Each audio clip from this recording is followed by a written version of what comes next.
The last episode took a bit of a turn for the terrifying at the end there, but honestly, why wouldn't it? Hidan was one of the characters with the most unique power set. His devotion to a near unknown religion surrounding a demon deity whose only desires seem to be bloodshed and continual human sacrifice, seemingly based on the possible true story of the thugs of India who worshipped the destroyer goddess Kali and partook in ritualistic murder as a means of sacrifice.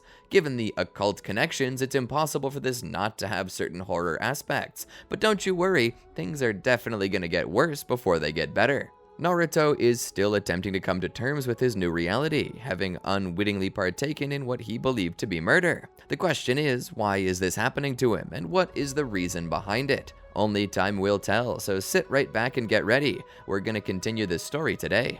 Welcome back to the Amagi. Before we begin, only 25% of our viewers are subscribed, so if you're a fan of the video, please like and double check if you are subscribed. And with that out of the way, let's get into the video. Naruto had been assigned to a team. That team was Team 7 under Kakashi Hatake. By his side, he had Sakura and Sasuke. Naruto and the others would take that old bell test that had been passed down from generation to generation, but Naruto's heart simply wasn't in it. He couldn't take his mind off of what had happened. The blood, the dream, the paint, the axe, the news story informing the whole village of what he had done. He expected that he would soon be arrested for what happened. He could only think about the horrors that awaited him when he was caught. The torture, execution, and considering that the rest of the village already hated his guts, there would be no leniency shown. This is exactly what they wanted. They wanted him to get caught up in something like this.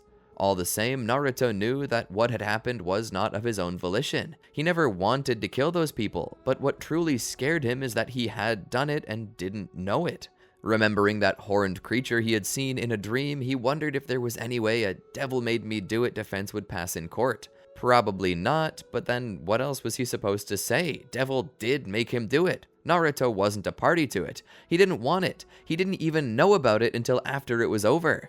And now Naruto was left wondering where the justice was. He received no justice, it seemed, for his sufferings, and now those he killed would receive no justice because Naruto was too scared to come out and tell anyone. But then, if Naruto did go out and tell people to give justice to his victims, then Naruto would be severely punished, which would be injustice to him, would it not? These thoughts clouded his judgment and left him unable to pay attention to anything, something Kakashi noticed. From what he read about Naruto, he was supposed to be loud, boisterous, rowdy, unable to be controlled, moving along with his own whims boldly as if no one could tell him no. But as Kakashi watched him, he couldn't help but see a timid boy, unsure of himself, caught in the grip of fear and despair. It was written all over Naruto's face like a book. Something was killing him inside, and he was unable to find an escape. Team 7 failed to get the bells, of course, but due to Sakura and Sasuke's choices, they ended up passing. Naruto couldn't care less, of course. He was debating in his heart whether he should get rid of the axe and the bloody clothes he'd been wearing, or if he should turn himself into the Konoha police force. All of this while the thought lingered in the back of his head, what if I do it again? That was a big question on his mind. Was it possible that it could happen again? What if Naruto committed another murder? How was he supposed to stop that? Looking down at his hands, he saw that he was conscious, and because of that, he knew he was in control. But that meant that something could take control of him when he wasn't conscious. As the day came to an end, Kakashi, being unwilling to just come out and ask what the issue was, followed Naruto home. He watched him enter the building and ascend the stairs. He watched from a distant rooftop to see what Naruto was doing. As the day passed, Naruto still didn't seem to get much better. Naruto would pick at some food, would seemingly take a shower, and as night came, he would crawl into bed. But something strange was happening as he did so. Keeping a closer eye on it, he saw Naruto rooting through a chest of sorts until he found what he was looking for, a key and a set of handcuffs. Sitting the key on a table just out of arm's reach, Naruto would click one of the cuffs around the bedpost and the other around his wrist. There, he seemed to go to sleep. Kakashi was confused by this. Why would Naruto do something so strange? It seemed that Naruto had gone to sleep at this point, so Kakashi called his spying quits for the day. But he began to wonder what all of this meant. Naruto being so low energy all the time, lacking passion or fire, his attention constantly split and never on the moment. And now, as he slept, Naruto was chaining himself to the bed. What, was he afraid he might sleepwalk? What was this odd ritual? Something was bothering Naruto, and Kakashi wanted to figure it out. The issue was, he wasn't sure Naruto was going to tell him. The next day came and Naruto awakened. As he did, he saw that he was still in bed. There was no blood or anything else on him, which was good. He let out a sigh of relief as his heart was set at ease. Perhaps it was going to work. Even if he attempted to get up during the night, the cuffs kept him down. He knew that they would work, so he could now sleep with a little bit of security. Knowing it was time to get up, Naruto reached out to get the key and then realized it was out of reach. His hand couldn't reach the table. Well, if it were easy, it wouldn't work. Naruto tried a new tactic. He tried to reach out with his leg, hoping that his toes were able to grab the little piece of metal. As soon as he felt his foot touch the metal of the key, he got excited. He attempted to pick it up. As he did so, though, the key slid from the table and fell to the floor. No, Naruto shouted as the key hit the ground, now out of reach of even his feet. How is he going to get loose now? Naruto assumed he would have to move the bed, but considering that the key was on the table opposite the post he was chained to, he would not only have to move the bed, but spin it around. He didn't really want to do that, but he didn't really have another choice. Getting up, he began to push and pull the bed, attempting to reposition it, the constant movement threatening to scratch his hardwood floors. He felt like he was getting nowhere and would never be getting anywhere. That is until he turned around to see Kakashi sitting in the open window. Kakashi-sensei, Naruto said, offering him a bow of respect. Kakashi looked at him and what he was doing and asked him flatly, "What's all this about?" Naruto looked back. "I accidentally dropped the key to my cuffs and I can't reach them." "Why are you cuffed in the first place?" Kakashi asked. Naruto struggled to find an answer. Kakashi picked up the key. As he unlocked the cuffs, he asked again, "What's with the cuffs, Naruto?"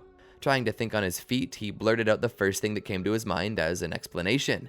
"It's kinky." Naruto covered his mouth, having not thought out that lie. Kakashi was frozen in shock for a moment. That's your business then." He dropped the key and began walking out from the now freed Naruto. "Wait," Naruto said. Kakashi looked back. "What is it?" Naruto spoke. It's not that." Kakashi then spoke. "Does this have anything to do with what's been bothering you the past few days?" Naruto nodded. He sat down on the bed. Kakashi would walk back to the bed and sit down on it with him. Have you ever gone to sleep and then wake up to find that things have changed? Like you've left the bed and done things?" Kakashi listened to what Naruto was saying. "Kinda like sleepwalking." Naruto thought about it. "Yeah, something like that. But the things you do are dangerous." Kakashi understood. "I see. You went to sleep one night and woke up doing something dangerous. So now you're afraid that if you don't chain yourself down, you could do it again. Maybe this time get hurt." Naruto nodded. "I can take responsibility for things I do when I'm awake, but I can't take responsibility for things I do when I'm asleep. I don't know what to do, Kakashi-sensei." Kakashi put a hand on Naruto's shoulder. "It's not uncommon to sleepwalk. A lot of people do it. It's prevalent, I've heard, in ninjas. We had a whole study about it. It could have to do with stress and your daily duties. It's possible that when you sleep, subconsciously you still assume you're at work, and so you attempt to continue doing work, but trust me, it gets better with time. You'll eventually grow out of it and won't need these silly cuffs anymore." "I don't know," Naruto said. Kakashi let out a sigh. "Are you really that busted up over it? Like you're not going to be able to sleep without these things?" Naruto nodded. Kakashi tossed them back to Naruto. "Fine. If that's really how it is, I'll just come unlock you every morning." Naruto looked up at him. "Really?" Kakashi nodded. "You just better get to sleep on time every night. I have no use for a shinobi who can't even drag himself out of bed." Kakashi went to the window and climbed up on it. "Also, be sure not to drink too much water before bed, and always use the bathroom. If I come back and you've peed the bed, I'm leaving you chained." Naruto nodded. "I promise." As Kakashi left, Naruto felt a bit more hopeful about the situation. Getting up, he cleaned up, grabbed a bite to eat, and made his way out, making his way to his team was located. But as he did so, he had no clue of what was currently entering the village. At the gate, 3 hooded figures appeared. "Are you sure he's here?" one of the men in hoods asked. Another turned his shrouded face to look at the one bearing the question. His head offered a subtle nod to indicate that he was. One of the followers, the youngest of the 3, offered praises to their god, Jashin, before moving deeper. "I've seen him myself. He was pierced upon a pipe and did not perish. It's just as the prophecy foretold." The one, surely the master of the other 2, offered a smile. "Then let us fetch him. His body will serve as the perfect sacrifice." The one that had led them there then spoke.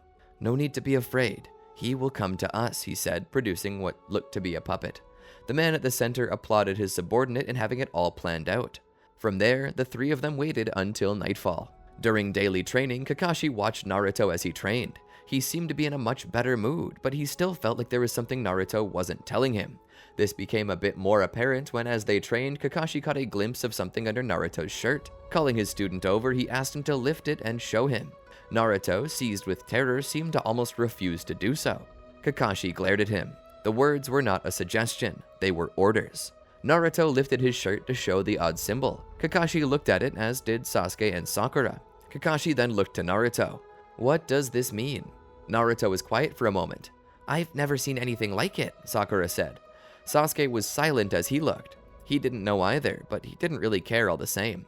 So what? Naruto had a weird-ass tattoo. What difference did that make? Kakashi looked at him again. Where did you get this tattoo, Naruto? Naruto took a deep breath. I don't know exactly. What do you mean you don't know? Kakashi asked. Naruto shrugged as he dropped his shirt. Just as I said, I don't know. I went to sleep one evening, and later that night I woke up and it was just there. Kakashi then drew closer and spoke in a hushed tone. Does this have to do with your sleepwalking? Naruto looked half ready to cry as he remembered what he had done that night, something he'd been trying to forget. Kakashi put a hand on his shoulder. In Kakashi's own head, he knew that curse marks didn't just appear out of nowhere, and that it had to have a meaning. That being said, neither he himself nor Naruto seemed to know what this meant. Kakashi couldn't shake the feeling that he may have seen it before, but where, he wasn't so sure. Naruto grew pale from the situation. Kakashi understood that whatever was happening was a bit worse than just simple sleepwalking.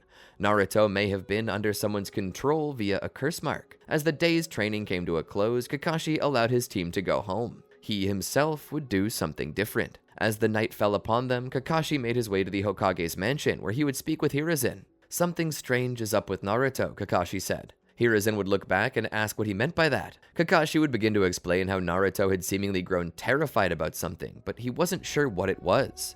Well, I'm sure you've heard, but in the days leading up to him being transferred to your care, he suffered a near-death experience, to which he was impaled on a steel pipe.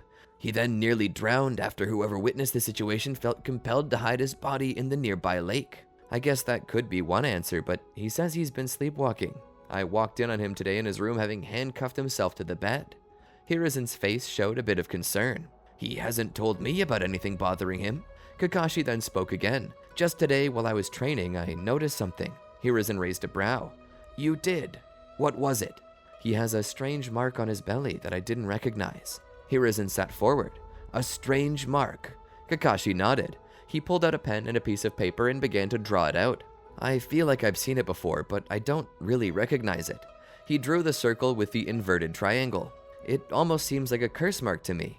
He says he doesn't know where it came from and that it showed up the day he was sleepwalking. Hiruzen looked at it. It does seem familiar, but I can't remember what it is. We could always check our records, see if we can't cross-reference it with known marks. Kakashi nodded. I fear Naruto could be in danger, and we need to figure out what this is before it's too late. After getting home, Naruto attempted to preoccupy himself, watching a little TV while eating supper. As he did so, he began to wonder what all of this could mean. He looked down at the mark again, wishing he understood it. Maybe if he did, it would help him figure out how to break free from this spell. He stood and began to make himself ready for bed. Laying down, he put the key where he couldn't reach it and chained himself to the bed once again by the handcuffs. Laying back, he took a deep breath and attempted to sleep. Outside on a distant roof, the three hooded figures watched. There he is, one of the subordinates said. Okay, Ryuki, begin your technique. Ryuki took out paint and made the symbol of the circle with the inverted triangle. Once it was painted, he took out a vial. Within was a deep crimson liquid. This I gathered from the steel pipe where he fell. I've held on to it ever since. He would then dip his pinky finger into it before licking it. As he did so, he displayed a puppet in his hands. Curse technique. Body controlling manipulated blood. As Naruto laid in the bed asleep, his unconscious body began to contort as his face displayed pain and discomfort. The mark on his stomach began to grow red like burning metal. Naruto's skin began to darken, taking on the white markings of bones like a tattoo on the front. Despite still being unconscious, he sat forward, eyes opened. He looked over at the key. He reached out for it but couldn't grab it. Looking back at the doorpost, Naruto's body would stand, channel chakra to the palm of its hand, and release it in the middle of a palm strike, snapping the bedpost in two. Naruto, now free from the bed, walked over, grabbed the key, and then unchained himself. Turning into the closet, he grabbed the old woodcutter's axe and began to climb out the window. In the archives room, they continued searching, but were turning up no leads. I don't understand. I can't properly help my student if we don't have all the information. As Kakashi said this, Hiruzen sat down. Kakashi, I need to tell you something. Kakashi looked over. Hiruzen waited for his subordinate to sit down. Given that you are the mentor of Naruto, I realize now that you are required to know this. Naruto didn't have a near-death experience. Kakashi listened to this, trying to guess what Hiruzen was going to say next. Hiruzen then spoke. Naruto died. Kakashi did not see that coming. Wait, you mean he actually died? Hiruzen nodded. I received a call from him saying that he had hurt himself badly, and as I checked it out, I realized that he had mortally wounded himself. When I took him to the hospital for surgery, the surgeons told me that he had never once displayed any life signs. He didn't even have a pulse, and that was before he was sedated. Naruto's body was dead, yet he was still moving, still alive. I brought in my student, Tsunade, to investigate him, and though her findings were inconclusive, she did mention something in her report. She said that Naruto's blood showed division in dead cells.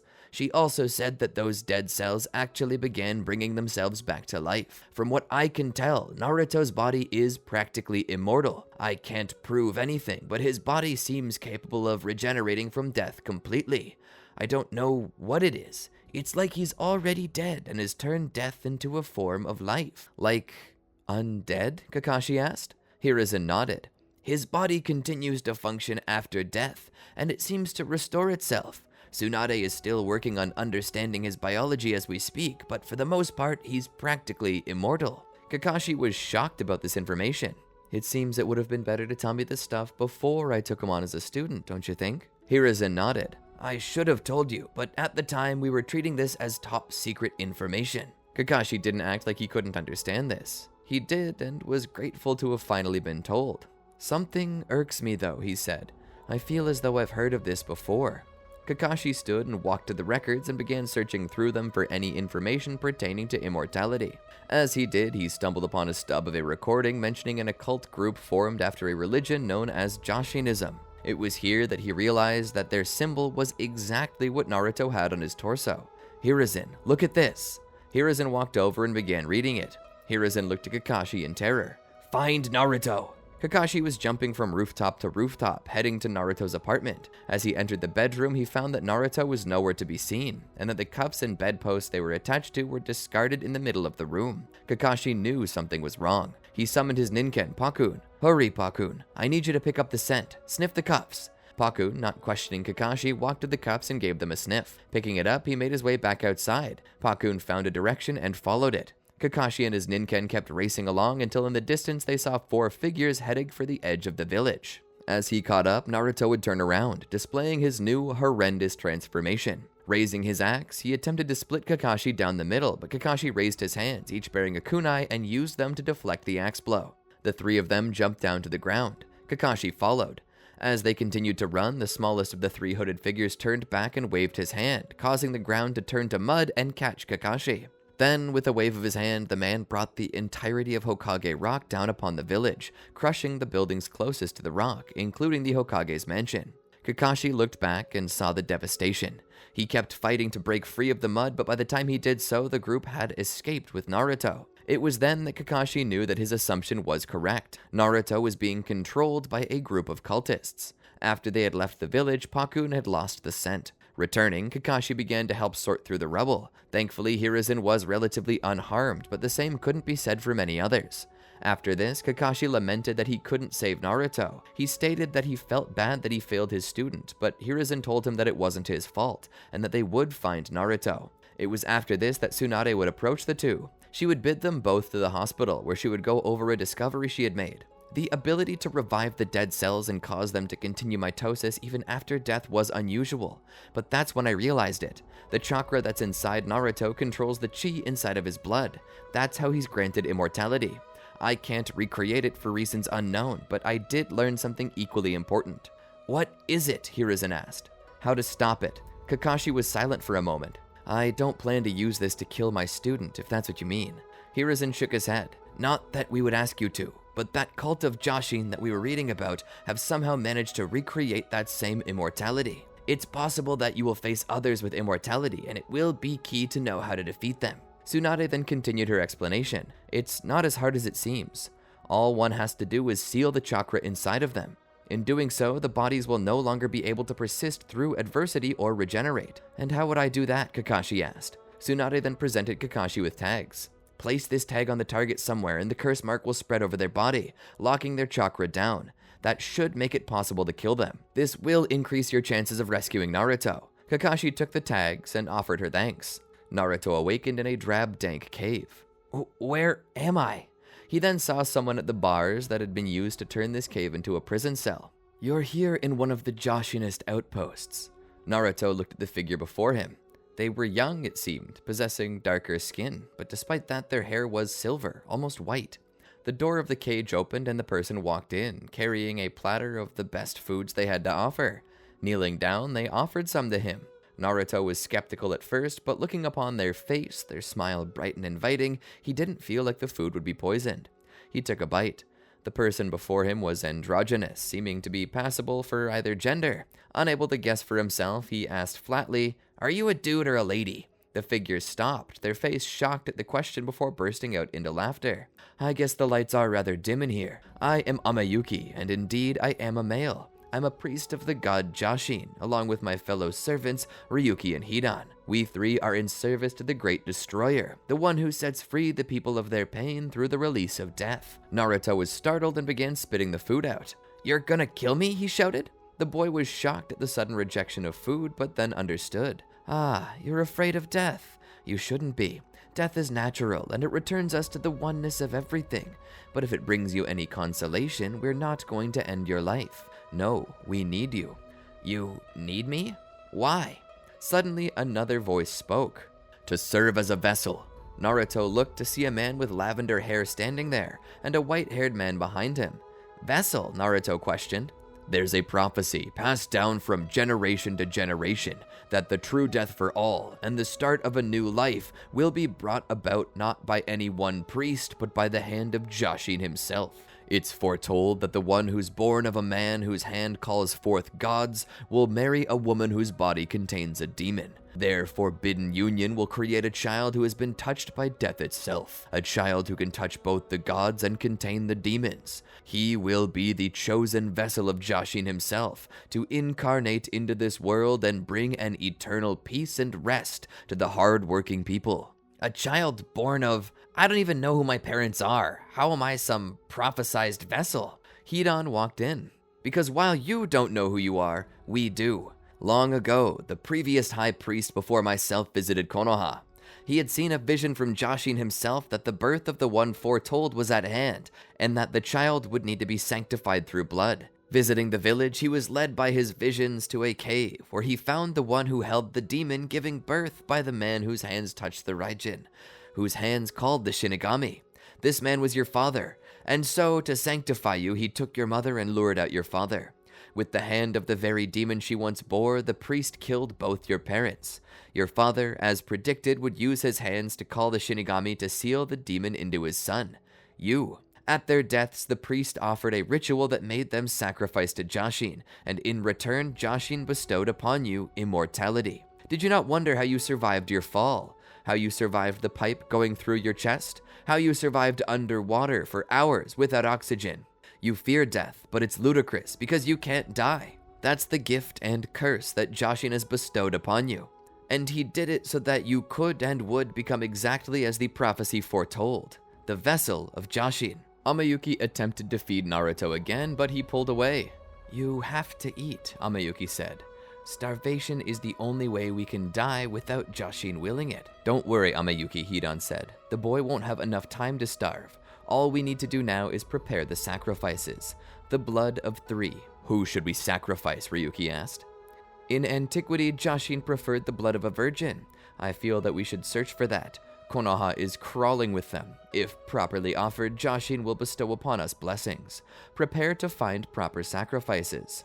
As the days passed, one female disappeared. It was believed to have been at the hands of whatever serial killer had taken the children a few nights before. But the day after, another disappeared. As this girl was taken, an eyewitness remarked that they saw 3 hooded figures taking her. This got around to Hiruzen. Hiruzen issued a secret order that all children be kept indoors for the time being, and that they should never leave the side of their parents. The more they read up on Jashin, the more they came to realize what evil deeds they were planning. They were going to attempt to sacrifice innocent souls to their demon god. We need to find them quickly. If we don't, those children will be lost. The issue is that they can't be tracked, Kakashi says. Pakun can't smell them once they leave the village. Hiruzen rubbed his face in his hands, unsure of what to do. That was when Kakashi spoke. I do have one idea, he said. Hiruzen looked up at him. What is it? Kakashi took a deep breath before speaking. If they're here to take young women, then why don't we give them one? Hiruzen immediately stopped Kakashi. We're not giving them a girl, Kakashi. I will not risk the life of an innocent. Don't be quick to shut me down, Lord Third. I'm not saying that we give them anyone. I'm suggesting that we give them a Konoha shinobi. One that we'll have a tracker in. That way, when they take her to their base, we can track them down. Then we should find not only Naruto, but the others as well. Who would you choose to do this? I'm going to do it, Sakura said, as Hiruzen and Kakashi explained to her. You don't have to do this, Sakura, Hiruzen said. Kakashi nodded. This is a very dangerous mission, Sakura, and if anything goes wrong, you could very well be on your own. Sakura nodded. I understand the risks, but this is something I have to do. If I don't do it, those girls and Naruto will die. At the very least, we can offer them a chance to survive. Kakashi looked at Hiruzen, who looked back. Kakashi leaned forward and offered her a small pellet. This pellet contains a tracking device. Eat it so that if you get taken, we can follow your movements. We'll stay vigilant if they take you. If it's the best you can do, at least try to stall for time. We'll be there as soon as we can. Later that night, the scenario was all set up. All women were kept indoors. Sakura would play the part of the one girl disgruntled, running out into the night, and that's exactly what she did. As night fell, she ran out the door, crying loudly into the night, going to hide. Making her way out into the open, she cried. The scenario was that her father forbade her from beginning a relationship with the last Uchiha, something that made it easy for her to cry. Sitting there, she played the most enticing, distressed damsel that she could, hoping to bring the cultists close. And just as they predicted, it worked. She would be abducted out of the blue. They'd begin to leave the village with her as Kakashi began to follow along with Sasuke. As they ran, they would bring her to their lair, where she'd be thrown into the same cell as the other two girls.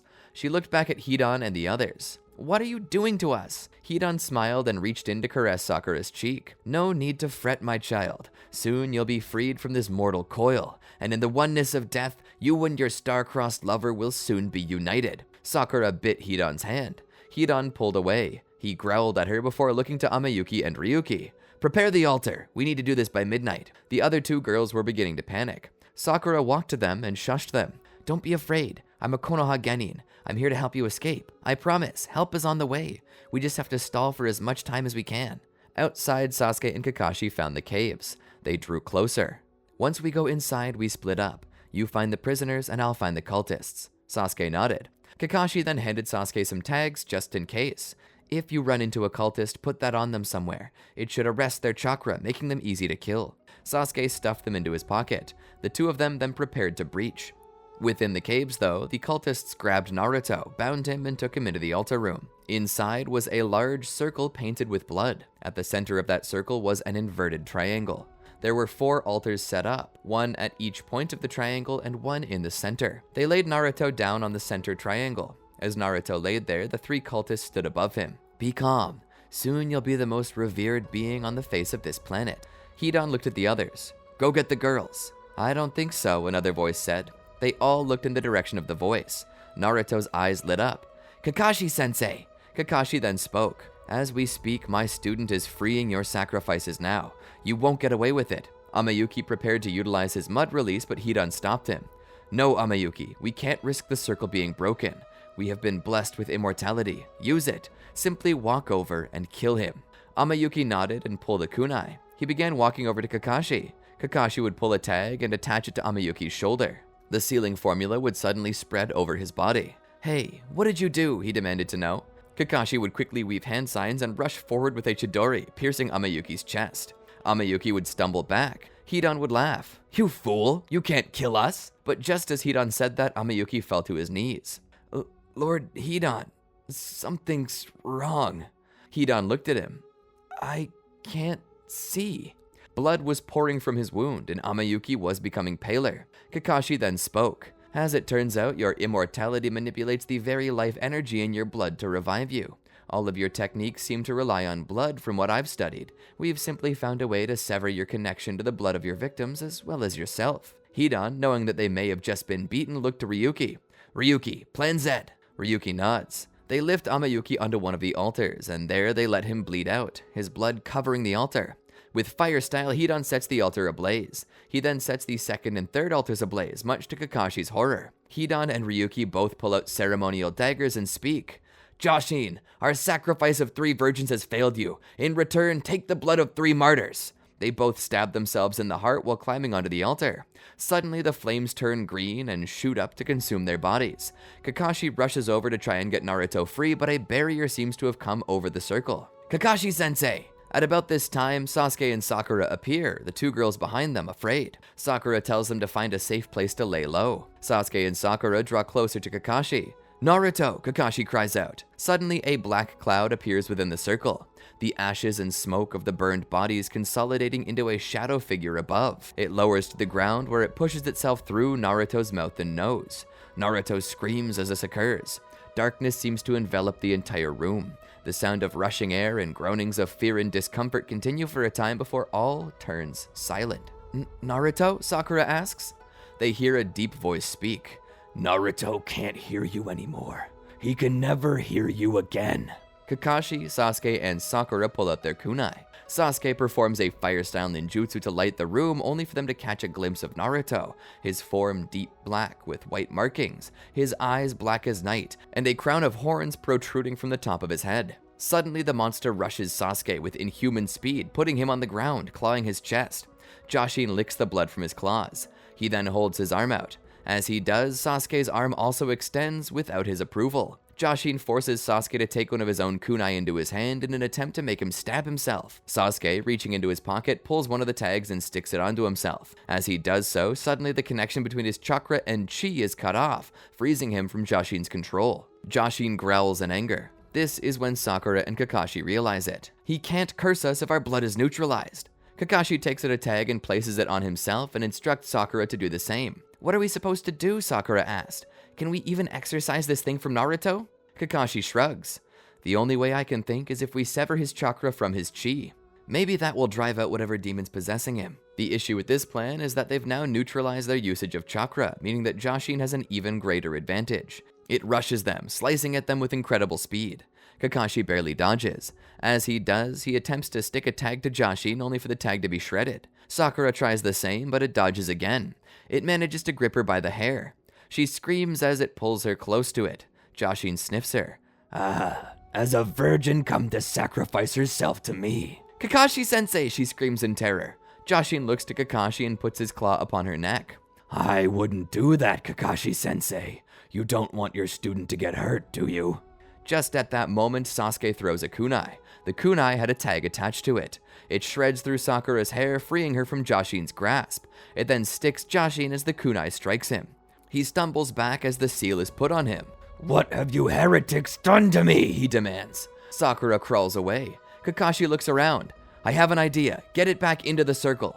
Sakura rushes forward and dropkicks Jashin back in. Kakashi then runs and places a tag on each of the altars. As this happens, the green flames suddenly turn blue. Jashin looks around. No! What have you done? Suddenly, Jashin grabs his head and falls to his knees. The smoke is expelled from Naruto's nose and mouth out into the air. There, the smoke writhes and cries. Kakashi, seeing his chance, pulls an empty scroll and opens it, writing out a formula. Freeing himself from his tag's own effects, he would then use the same sealing technique he used to seal weapons into scrolls to seal the demon away. He covers the seal with another on top, that being the evil sealing method. What once served as Jashin's strength, that being blood, would now be what is used to bind him into the scroll. With the Fuinjutsu complete, he closes the scroll and ties it shut, adding another seal on top to make sure that it stayed that way. Within the circle, Naruto lay motionless. Sakura ran to him. The seal on his stomach disappeared. Naruto! Sakura cried out. Naruto, can you hear me? Suddenly, he opened his eyes. Sakura? Sakura let out a sigh of relief as tears rolled down her cheeks. You're okay. Kakashi walked over to Naruto. Naruto looked up. Kakashi-sensei, I'm sorry. About what? Kakashi asked. Naruto then spoke. The serial killer in the village. That was you, Kakashi said. Naruto looked up. How did you know? I saw your markings and the fact that you were carrying a woodcutter's axe and made the connection. Naruto looked down in shame. Kakashi spoke. Why didn't you tell us before? Naruto looked up. I was scared. I had just killed so many people. Innocent people. Maybe they thought I was dead and tried to cover it up, but they were still deserving of life. And when I was sleeping, I committed murder against them. I was so scared. I thought the village for sure would kill me. Didn't you consider explaining it to us? Kakashi asked. Naruto nodded. I thought about it, but with how much the village seems to hate me, I knew I wouldn't have a chance to explain. Nobody would understand, or worse yet, nobody would believe me. I was afraid that the village would have me executed. I couldn't tell. I'm sorry.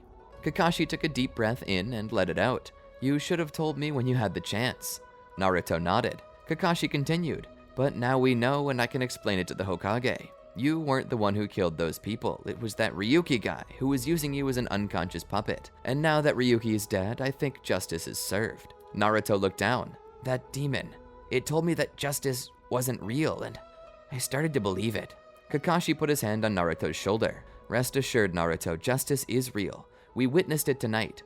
It's not something controlled by any man, and it will come whether we aid it or not. Justice came, and now the matter's settled. How about we all return to the village?